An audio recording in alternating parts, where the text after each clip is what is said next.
Hello സുഹൃത്തുക്കളെ, ഇന്ന് നമ്മൾ ചർച്ച ചെയ്യാൻ പോകുന്ന വിഷയമാണ് അൻവർ ബാബു എന്ന സുഹൃത്ത് ആവശ്യപ്പെട്ടിരുന്നു. പ്രശസ്ത നടന്മാർക്കും സൂപ്പർ താരങ്ങൾക്കും വേറൊരു നടൻ അല്ലെങ്കിൽ വേറൊരാൾ ഡബ് ചെയ്തതിനെ കുറിച്ചിട്ട്.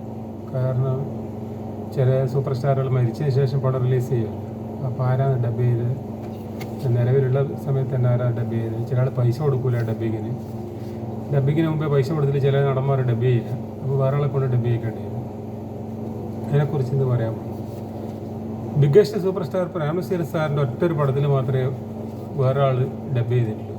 അത് നസീർ സാറിൻ്റെ മരണശേഷം നസീർ സാർ ജീവിച്ചിരിപ്പില്ലാത്ത സമയത്ത് കടത്തനാട് അമ്പാടി. ആദ്യം ജയറാമിനായിരുന്നു അത് നിശ്ചയിച്ചിരുന്നത്. ജയറാം ഡബ് ചെയ്യാൻ പോയ സമയത്ത് ജയറാമിനോട് എത്ര പൈസ വേണമെന്ന് ചോദിച്ച് പ്രൊഡ്യൂസർ. അത് ജയറാമിന് ഇഷ്ടപ്പെട്ടില്ല. ജയറാം നസീർ സാറിൻ്റെ പടമായതുകൊണ്ട് നസീർ സാറിന് വേണ്ടിയിട്ട് ഡബ് ചെയ്യാൻ പോയതല്ല, പൈസ ഒന്നും ആഗ്രഹിച്ചിട്ട് പോയതല്ല. പൈസ വേണമെന്ന് പറഞ്ഞുകൊണ്ട് ജയറാമിന് ദേഷ്യം പിടിച്ചിട്ട് ജയറാം അങ്ങനെ ഇറങ്ങിപ്പോയി. പിന്നെ ഷമ്മി തിലകനാണ് ഡബ് ചെയ്തത്. നസീർ സാറിൻ്റെ പടത്തിന് ഡബ് ചെയ്യാൻ വേണ്ടിയിട്ട് എന്തിനാ പൈസ ചോദിക്കുന്നത് ജയറാം? അത് നമുക്കൊരു ക്രെഡിറ്റ് അല്ലേ. അപ്പോൾ പ്രൊഡ്യൂസർ പൈസ എത്ര വേണം ചോദിച്ചത് ഇഷ്ടപ്പെട്ടില്ല. അത് ഷമ്മി തിലകൻ മോശമില്ലാത്ത വിധത്തിൽ ചെയ്തിരുന്നു. അത് അത്ര ബോറായിട്ട് തോന്നിയില്ല നസീർ സാർ സംസാരിക്കുമ്പോൾ. പിന്നെ ജയൻ ചേട്ടൻ മരിച്ച ശേഷം ജയൻ ചേട്ടന് വേണ്ടിയിട്ട് ഡബ് ചെയ്തത് ആലപ്പി അഷറഫ്. അതെല്ലാവർക്കും അറിയാമല്ലോ.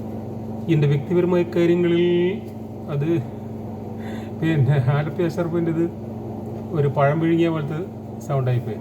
അന്ന് പിന്നെ വേറെ മിമിക്രി ആർട്ടിസ്റ്റുകളൊന്നും ഇല്ലാത്തതുകൊണ്ട് ഈ മൂക്കിലരായത്ത് മുറിമുക്കെന്ന് പറഞ്ഞാൽ അന്ന് ആലപ്പി അഷറഫ് പോലത്തെ കുറച്ച് ആൾക്കാരെ മിമിക്രിക്കാരായിട്ടുണ്ടായിരുന്നു. അത് മഹാബോറ ജയൻ ചേട്ടനെ കൊടുത്തത്. കോളിലൊക്കത്തിലല്ലോ ഇപ്പം കാണുമ്പോൾ ഇത്ര ബോറാന്ന് ജയൻ ചേട്ടൻ സംസാരിക്കുന്നത്.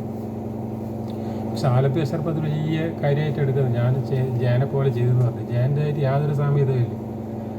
ഒരു ആക്രമണം എന്ന് പറഞ്ഞ പടത്തിൽ എന്ത് തല്ലിപ്പൊളി ഡബിങ്ങാന്ന് ആലപ്പി അഷറഫിൻ്റെ. ജയൻ്റെ ആ പടത്തിൽ അഭിനയിച്ച എല്ലാ പേരും പോയിപ്പോയി. അപ്പോൾ നമുക്ക് ആലപ്പി അഷറഫ് പറയുമ്പോൾ ആലപ്പി അഷറഫാണ് ചെയ്തത്. ഇനി രവിചന്ദ്രൻ എന്ന് പറഞ്ഞ നടന് ഷീലയുടെ ഭർത്താവ് ആരോമലുണ്ണിയിലെല്ലാം ചെയ്തത്. അത് പിന്നെ തമിഴ് നടനാണല്ലോ, മലയാളത്തിൽ വേറെ ആളല്ലേ ഡബ് ചെയ്യാൻ പറ്റുള്ളൂ. അന്തിക്കാട് മണിയാന്ന് തോന്നുന്നു രവിചന്ദ്രനെ ചെയ്തത്. അതേപോലത്തെ സൗണ്ടാണ് കാണുന്നത്. പിന്നെ ജയൻ ചേട്ടന് ആലപ്പി അഷറഫ് അല്ലാണ്ട് അന്തിക്കാട് മണി ചെയ്തിട്ടുണ്ട് സഞ്ചാരിയിൽ. അത് ആലപ്പി അഷറഫല്ല, അത് കുറച്ചും കൂടി നന്നായിരുന്നു. അന്തിക്കാട് മണിൻ്റെത് ജയനെപ്പോലത്തെ സൗണ്ടല്ല, എന്നാലും വേറൊരു സൗണ്ട്.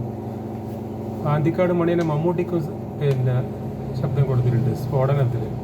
അന്തിക്കാട് മണിയാണ്. പിന്നെ മമ്മൂട്ടിക്ക് ഡബ് ചെയ്തതാണ് പിന്നെ ശ്രീനിവാസൻ, ഒരു മാടപ്രാവിൻ്റെ കഥയിൽ.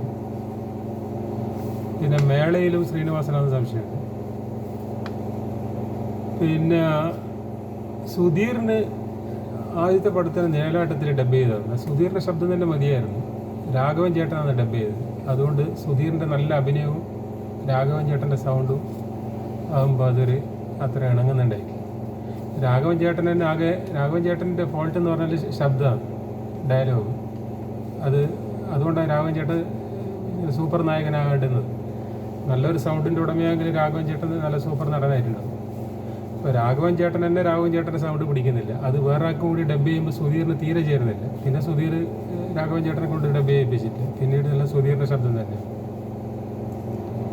പിന്നെ രാഘവൻ ചേട്ടൻ ബാബു ആന്റണിക്കും കൊടുക്കലുണ്ട് ഇടയ്ക്കിടയ്ക്ക്. ചില പടത്തിൽ ബാബു ആന്റണിൻ്റെ ശബ്ദം രാഘവൻ ചേട്ടൻ. ഈ രവികുമാറിൻ്റെ സ്ഥിരമായിട്ട് ഡബ് ചെയ്യുന്നതാണ് ഈ രവീന്ദ്ര മാഷ്, സംഗീത സംവിധായകൻ. കുളത്തപ്പുഴ രവീന്ദ്ര, അങ്ങനെ എന്തുവാണ് പേര്, ശരിയായ പേര്. അത് രവികുമാറിൻ്റെ നല്ല സൗണ്ടാണ്. പക്ഷെ മലയാളം ശരിക്കും കൃത്യമായിട്ട് അറിയാത്തതുകൊണ്ടെന്ന് തോന്നുന്നു ഡബ് ചെയ്യിച്ച്.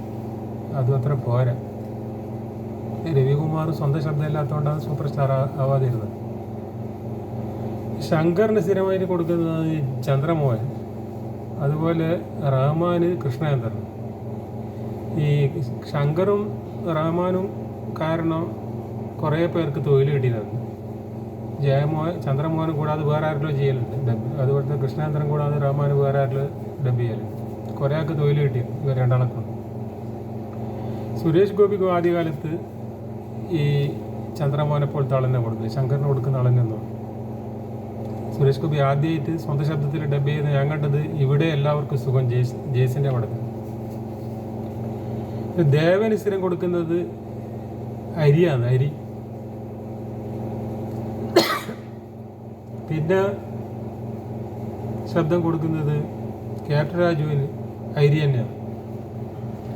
ക്യാപ്റ്റൻ രാജുവിൻ്റെ സൗണ്ടിൽ തന്നെ സംസാരിച്ചാൽ മതി. ഈ അരി കൊടുക്കുമ്പോൾ മഹാബോറ. പിന്നെ